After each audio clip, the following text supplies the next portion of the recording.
Oke. Nah, untuk normalisasi ya, jadi sebagaimana yang kita tahu kemarin kita sudah mencoba untuk merancang ya suatu pemodelan basis data. Nah, pada kasus yang sebenarnya ya, suatu basis data itu dikatakan efisien apabila dia bisa memiliki, kecepatan akses ya, kecepatan akses dari sisi datanya, kemudian, untuk manipulasi itu mudah, manipulasi dalam artian ketika kita ingin melakukan proses perubahan, atau mungkin penambahan, atau mungkin penghapusan data itu mudah untuk dilakukan, ya, tanpa mengganggu, apa namanya, relasi dari data atau tabel yang lain ya. Nah kemudian, yang kedua juga masalah ruang penyimpanan ya, ini juga menjadi isu juga dalam suatu data, sebagaimana kemarin yang pernah kita bahas mengenai, track data changes ya, dalam suatu, satuan waktu. Jadi kita, perlukah menyimpan suatu data history. Nah itu juga sebenarnya, antara sesuai kebutuhan ya, perlu nggak perlu. Kalau misalnya memang perlu, dan itu pasti akan memerlukan ruang penyimpanan yang besar. Nah cuma bagaimana caranya, supaya lebih efisien, itu tergantung dari cara kita mendesain relasi antar tabel, ya. Nah ini normalisasi sebenarnya tujuan salah satunya adalah itu. Nah, kemudian normalisasi ini termasuk dari, cara pendekatan lain ya, dalam membangun sebuah desain logik basis data relasional. Jadi kalau kemarin kita sudah bahas tentang ERD ya, cara mendesain relasi, suatu basis data menggunakan ERD. Nah, normalisasi ini adalah cara pendekatan lain ya, yang berkaitan dengan model data. Nah, tapi di dalam normalisasi sendiri dia ada aturan-aturan yang harus, dipenuhi ya, supaya menghasilkan struktur tabel yang normal, ya. Oke, jadi, apa namanya, hubungan dengan yang kemarin kita sudah pelajarin ya, pemodelan basis data menggunakan ERD, sementara normalisasi ini, pendekatan lain ya, bagaimana cara mendesain relasi antar tabel, tapi sesuai dengan aturan-aturan tertentu. Nah, nanti kita akan pelajari ya.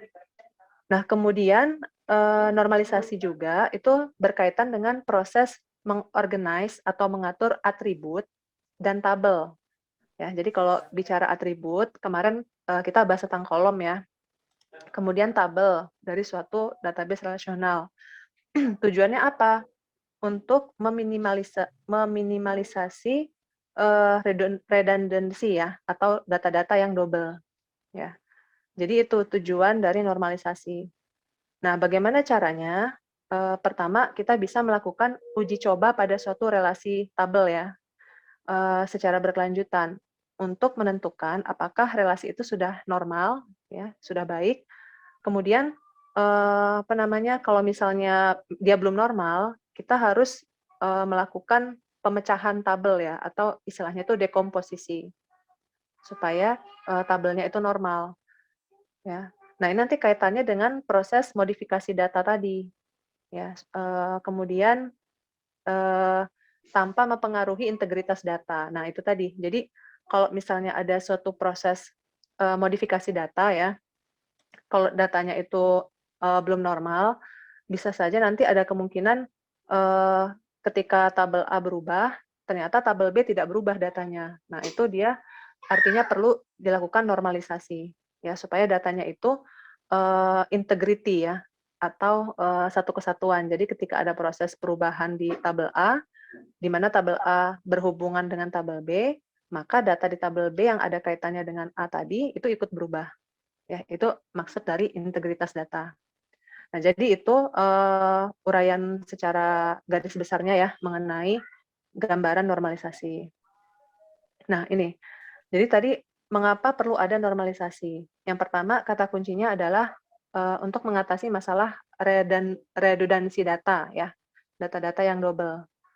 Nah kemudian yang kedua tadi masalah integritas data dan stabilitas, desain. Kaitannya dengan tadi ya, kalau ada modifikasi data, itu bisa ikut sinkron semua, data di tabel yang berhubungan dengan, saling berhubungan tadi itu bisa ikut berubah. Nah, kemudian yang ketiga juga masalah inkonsistensi data dan tipe data. Ini juga ada hubungannya dengan integritas data juga ya. Jadi ketika data yang satu berubah, maka harus konsisten data yang lainnya itu ikut berubah juga ya di tabel yang saling berkaitan. Nah, kemudian membantu menangani anomali atau keanehan dari proses insert, update, serta delete suatu data. Ya, mirip kayak tadi ya contohnya. Jadi ketika kita ingin menghapus suatu data di tabel A, sementara tabel A itu dia terhubung dengan key dari tabel B. Otomatis dia akan berpengaruh juga ke tabel B ya. Nah, jadi kalau misalkan dia belum belum normal, biasanya yang tabel A sudah kehapus, yang tabel B masih ada datanya. Nah, jadi itu kegunaan dari normalisasi. Oke, saya lanjut dulu ya. Nanti untuk pertanyaan bisa setelah ini. Nah, untuk prosesnya sendiri, yang pertama itu data diuraikan dalam bentuk tabel, kemudian dianalisis berdasarkan persyaratan tertentu sesuai dengan tingkatan normalisasinya. Jadi nanti ada jenis-jenis normalisasi dan aturannya berbeda-beda. Nah, kemudian apabila tabel yang diuji belum memenuhi persyaratan, maka tabel tersebut harus dipecah menjadi beberapa tabel yang lebih sederhana. Dekomposisi tadi ya, sehingga nanti dia lebih optimal. Jadi ini gambarannya ada suatu tabel utama ya, di mana data-datanya itu pada numpuk semua di dalam tabel itu, otomatis ini tidak normal ya, apalagi kalau datanya sudah banyak. Nah, maka kita perlu melakukan dekomposisi tabel. Nah, ini ada tahapan-tahapannya. Nah, tahapan-tahapan inilah yang dikatakan sebagai normalisasi tadi ya. Oke, nanti kita bahas lebih detail. Nah, ini hubungannya dengan jenis-jenis normalisasi. Ada beberapa jenis ya. Sebenarnya kalau kalian sempat baca sekilas tentang teori normalisasi itu nggak cuma sampai 3 ya. Jadi ada namanya boykot ya, boykode ya, bukan boykot produk ya. BCNF ya. Nah, itu juga termasuk normalisasi. Tapi di sini kita akan bahas sampai normalisasi level 3. Kenapa? Karena kebanyakan atau sebagian besar kasus suatu normalisasi itu biasanya sudah cukup terpenuhi ya di level 3 gitu. Jadi kalau untuk yang berikutnya itu ada 4 juga sebenarnya. Itu sangat jarang ya, sangat jarang ditemukan. Jadi kita cukup bahasnya sampai level 3. Oke. Nah, untuk definisi masing-masing di sini untuk first normal form dia semua atribut harus memiliki nilai tunggal atau single value. Nah, jadi tidak boleh ada yang dalam satu baris ya, dalam satu baris atau instan itu nilainya tidak boleh multi atau tidak boleh lebih dari satu, harus satu. Oke, nah nanti akan dilihat lebih detailnya ya. Kemudian yang second normal form kaitannya dengan semua atribut harus memiliki ketergantungan terhadap UID dari suatu entity. Jadi patokannya ini adalah unique identity-nya atau primary key dari suatu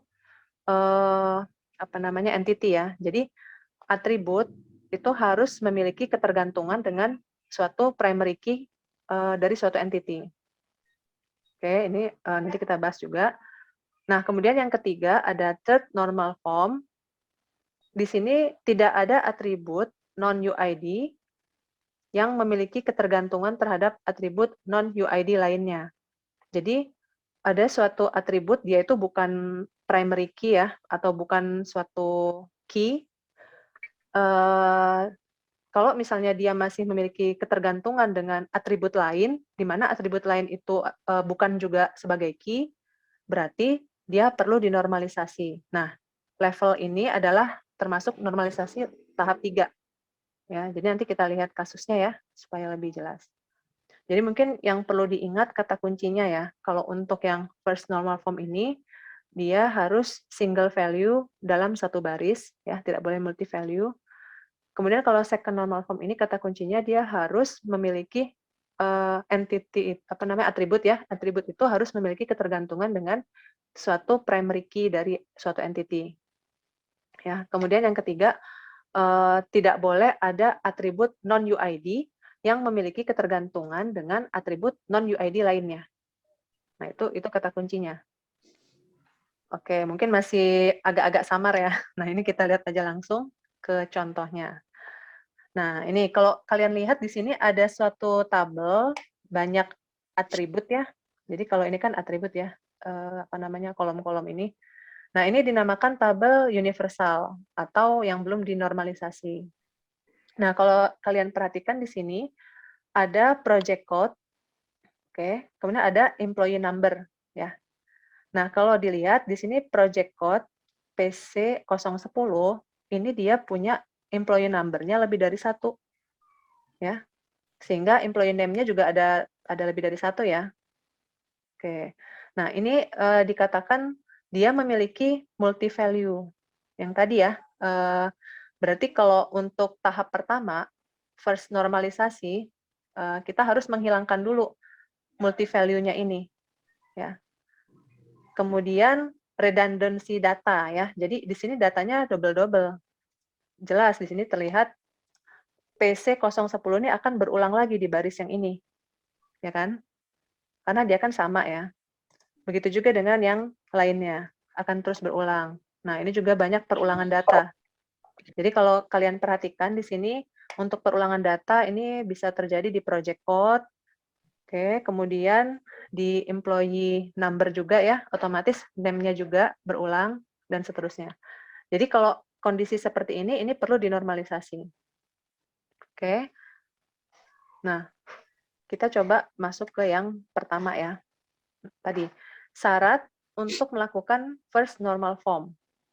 Jadi setiap atribut itu harus unik, tidak boleh ada yang double atau ada yang sama atributnya. Nah, kalau bicara atribut tadi kan berarti kolom ya. Kemudian yang kedua, setiap value dari atribut itu harus single, tidak boleh ada yang multiple.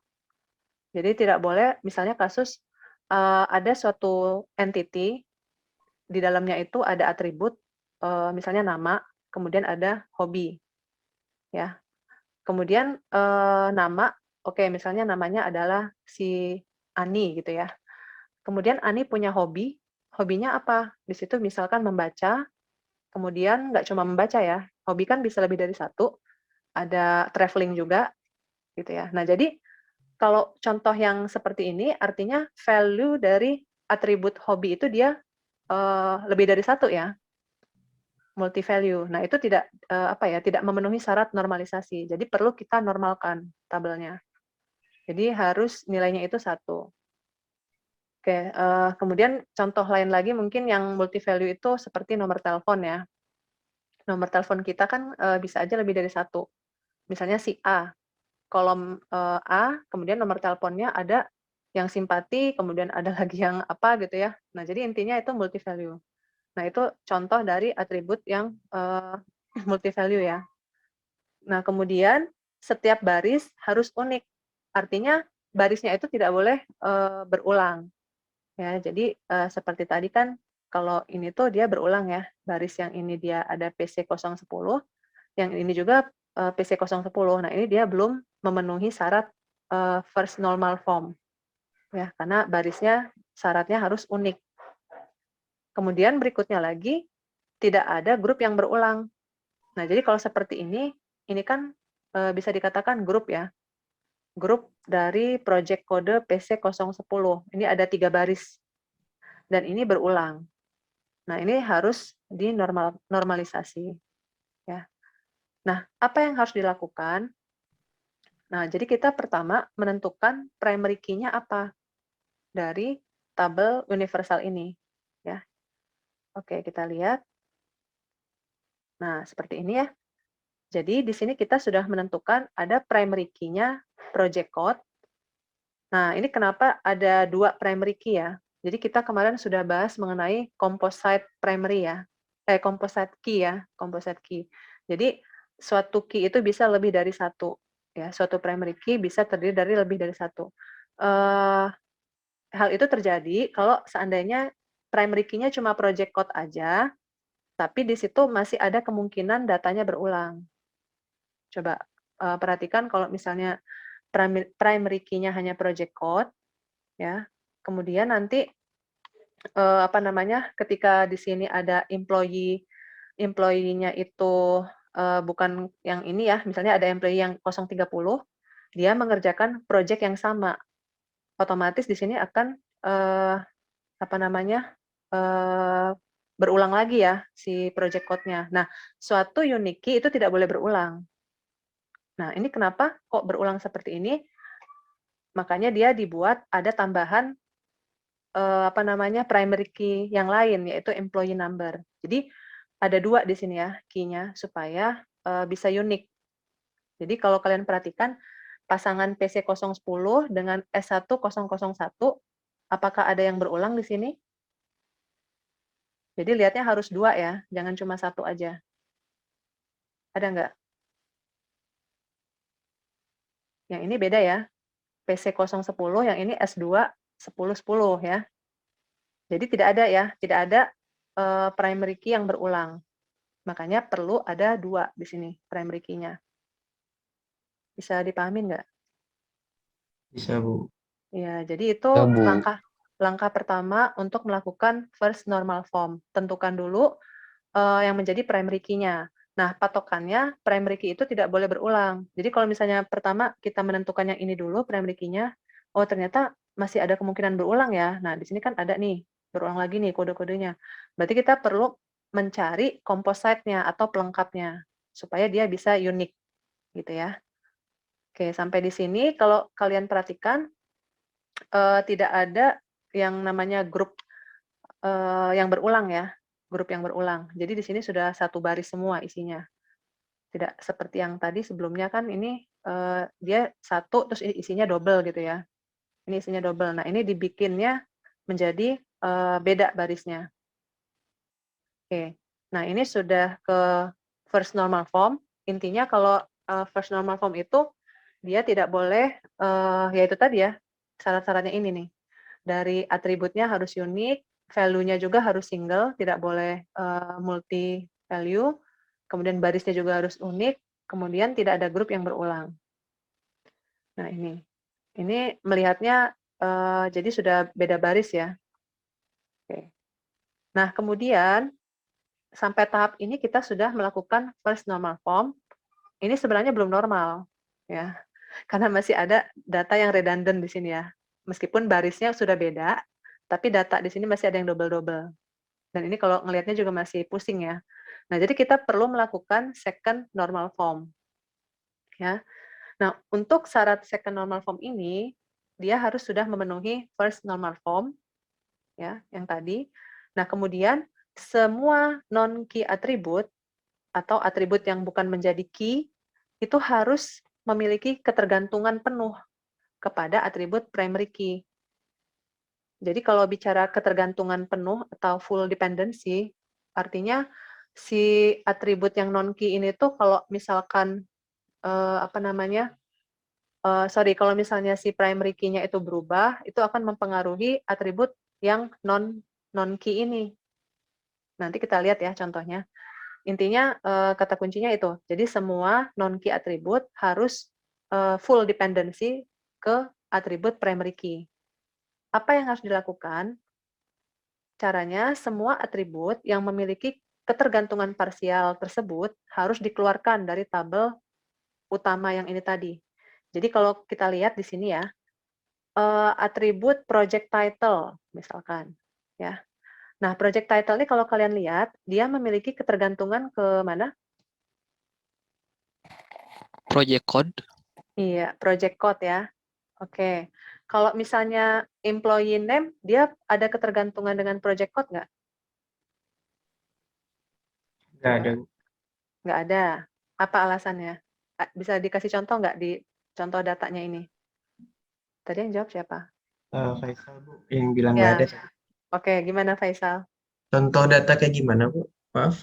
Tadi kan pertanyaannya, employee name ini apakah memiliki ketergantungan dengan project code? Enggak, Bu. Nggak. Kenapa? Karena dia terikatnya tuh sama si employee number-nya. Heeh. Oke, bisa dikasih contoh datanya yang mana? Terus saya belum masuk.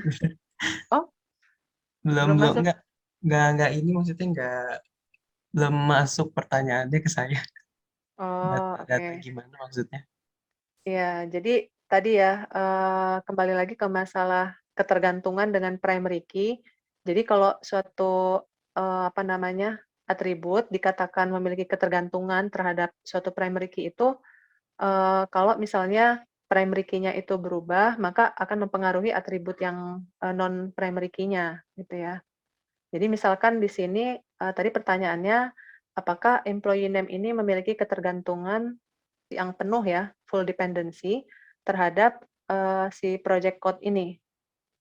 Jadi kalau misalnya kita lihat contohnya di sini ada employee name-nya Smith ya, dia ada di project code-nya yang 010, oke. Kemudian kita lihat lagi data yang lain ada Smith, ternyata dia project code-nya nggak harus 010, dia bisa aja project code-nya berbeda, gitu. Jadi artinya employee name ini tuh nggak tergantung dengan project code, gitu. Bisa aja nanti project code-nya itu berubah-berubah. Bisa dipahamin nggak kira-kira? Ah, Untuk bisa. melihat hubungan apakah dia memiliki ketergantungan atau tidaknya ya.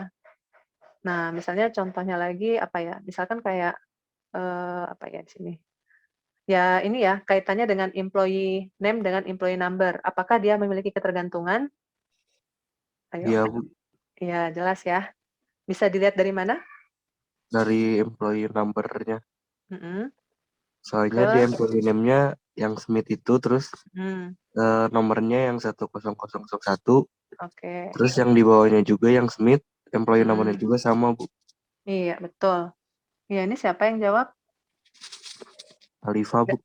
Oh, Alifa ya, iya, betul ya. Jadi kalau lihat dari contoh datanya, kalian bisa lihat apakah ketika, apa namanya, si Smith ini dia berada di baris yang lain dengan project code yang berbeda, apakah si employee number-nya ini berubah? Ternyata tidak. Jadi dia benar-benar tergantung dengan employee number ini, gitu ya. Nah, jadi itu, salah satu contohnya untuk melihat, apakah dia memiliki ketergantungan atau tidak. Nah, kemudian yang balik lagi ke second normal form tadi ya. Jadi untuk semua atribut yang memiliki ketergantungan parsial tadi ya, yang seperti contoh tadi, maka dia harus dikeluarkan dari tabel, utama tersebut.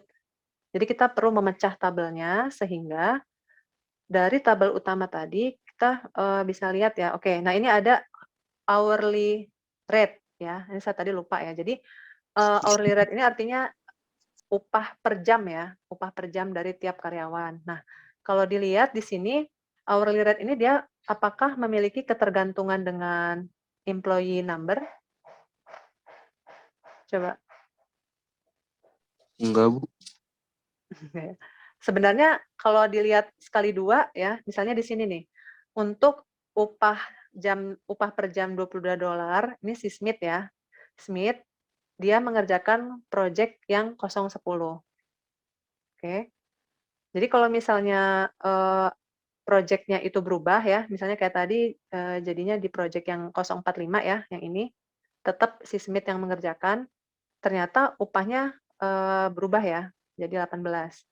Nah, memang benar si hourly rate ini dia tidak tergantung sepenuhnya kepada employee number, tapi dia juga, sebenarnya dia tergantung tapi kedua-duanya, ya. Jadi si upah per jam ini tergantung dari apa jenis projeknya, kemudian siapa employee-nya. Gitu. Itu akan, menjadi, apa namanya, nilai yang menentukan upah per jamnya. Bisa dipahamin nggak? Kamu. Coba. Ya, mungkin ini ya, jadi kalau untuk yang hourly rate ini, dia memiliki ketergantungan kepada 2 primary key ini ya, employee number sama project code. Nah, jadi kalau si hourly rate ini dia sudah memenuhi yang di tabel, apa namanya, tabel utama, berarti hourly rate ini tidak perlu kita pisahkan, tetap ada dalam tabel ini, karena dia tergantung sama si employee number sama project code. Nah, yang tadi yang dia hanya tergantung parsial, yang hanya tergantung pada employee number atau hanya tergantung pada project code, itu harus kita pisah. Ya, tadi contohnya misalnya kayak project title gitu ya, dia hanya tergantung pada project code, berarti ini harus dipisah. Nah, ini kita lihat aja contoh langsungnya. Nah, jadi tadi, menguraikan tabelnya, di sini ada tabel baru namanya project ya, di mana project ini isinya project code sebagai primary key. Primary key-nya ya cuma satu. Nah, kemudian atribut-atribut yang memiliki ketergantungan tadi itu digabung ke tabel project ini, gitu ya. Jadi ada project title, kemudian tergantung juga sama project manager, sama project budget juga. Berarti ini harus dibuat menjadi satu tabel project. Oke, bisa dipahamin sampai sini? Jadi tadi yang tabel sebelumnya, yang ini dipecah menjadi tabel project ya.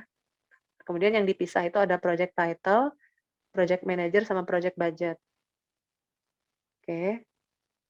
Sehingga tadi ya yang namanya entity project title ini dia memiliki full dependency atau ketergantungan secara penuh terhadap primary key-nya. Gitu. Apa yang dibingungin gitu ya.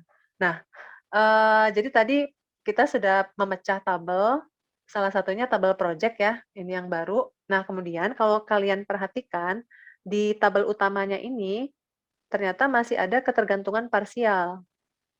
Sehingga tabel ini harus dipecah lagi. Tahu di mana ketergantungan parsialnya? Yang tadi untuk employee ya, employee di sini kan dia hanya tergantung kepada employee name, hanya tergantung kepada employee number ya. Dia tidak tergantung pada project code. Ya kan? Sehingga kita harus memecah si employee ini menjadi tabel sendiri lagi. Supaya dia hanya berpasangan dengan si employee number tanpa ada project code-nya. Nah, ini kita lihat ya. Tabel employee dipecah. Ya, jadi yang di tabel utama ya, fokus untuk second normal form ini adalah memastikan bahwa di tabel utamanya ini hanya ada atribut yang benar-benar full dependency terhadap primary key-nya. Nah, yang full dependency tadi hanya hourly rate terhadap dua primary key ini. Sementara yang lain-lainnya ini kan hanya parsial ya, hanya tergantung cuma satu aja gitu. Ngerti nggak? Sehingga yang parsial-parsial ini tuh harus dipecah menjadi tabel sendiri. Bisa dipahamin sampai di sini? Bisa, Bu. Bisa, Bu. Nah ya, kebayang ya? Oke. Nah, udah mulai Bisa, Bu. agak cerah ya. Nah, ya. Oke. Jadi di sini kita sudah mendapatkan 3 tabel ya, untuk tahapan second normal form. Nah, mungkin ada yang bertanya-tanya ya di antara kalian, ini di tabel employee kan ada departemen, Bu. Apakah si departemen ini tuh, memang dia tergantung dengan employee number, gitu ya? Kan pertanyaannya apakah si atribut ini tergantung dengan yang primary key-nya. Nah, ini sebenarnya kalau kita lihat di tahapan second normal form, ini tidak perlu dilihat dulu tabel yang di luar dari tabel utama. Jadi yang fokus dari second normal form itu, yang penting tabel utama ini sudah memenuhi syarat full dependency dulu, ya. Jadi memiliki ketergantungan penuh terhadap primary key-nya. Nah, untuk urusan yang tabel employee inilah nanti akan masuk ke tahapan normalisasi berikutnya yang harus kita normalkan. Oke ya. Jadi itu oke, bisa dipahamin ya kenapa yang employee ini kok masih ada departemennya, Bu. Sebenarnya ya departemen number ini tuh nggak tergantung dengan employee ya. Nah, ini kita lihat lagi di tahapan berikutnya, di third normal form. Nah, untuk third normal form syaratnya sudah dalam bentuk second normal form, ya. Kemudian semua atribut non-primary key, oke, tidak bergantung kepada atribut non-primary key lainnya. Jadi tidak ada istilahnya ketergantungan transitif. Oke, kita lihat ya contohnya di tabel employee tadi ya. Nah, ini.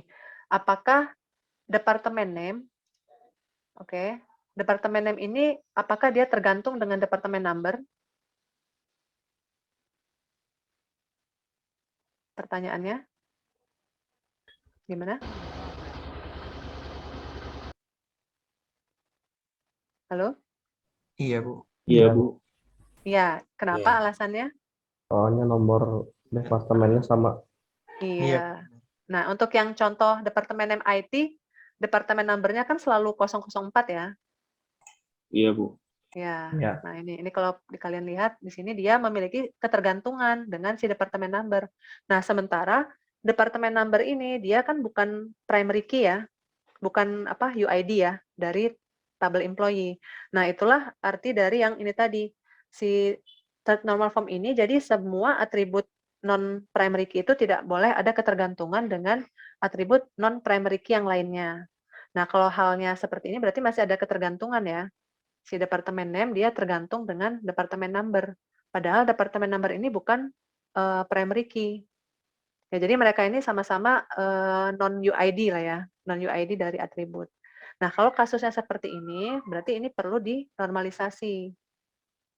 Ya, artinya di dalam tabel employee ini tuh masih ada ketergantungan transitif ya, istilahnya tadi ya. Nah, ini ketergantungan transitif. Jadi perlu dipecah ya. Jadi hal yang harus dilakukan semua atribut yang memiliki ketergantungan transitif dengan atribut non-primary key lainnya harus dikeluarkan dari tabel tersebut. Nah, jadi tadi yang si departemen name ini sama departemen number harus kita pecah menjadi tabel sendiri. Gitu. Ya. Coba nih kita lihat. Jadi yang ini tadi third normal form ya, departemen name tergantung pada departemen number, berarti harus dipecah sehingga menjadi tabel departemen. Gini. Sehingga dipastikan di third normal form ini tidak ada lagi namanya dependensi parsial. Jadi dia benar-benar semuanya itu punya ketergantungan pada primary key-nya masing-masing. Gitu. Sampai di sini bisa dipahamin untuk tahapan-tahapan dari normalisasi? Bisa, Bu. Insya Allah bisa, Bu. Oke, alhamdulillah. Berarti udah mulai kelihatan ya gambarannya ya, tahapan-tahapan dari normalisasi. Yang lain gimana nih? Sepertinya cukup, Bu. Oke. Oh, tidak ada pertanyaan. Oh iya, saya belum screen capture ya untuk dokumentasi. Silakan dinyalakan dulu kameranya. Ini ada 4 slide ya. Oke. Yang lain mana nih? Oh iya, ini masih direkam ya.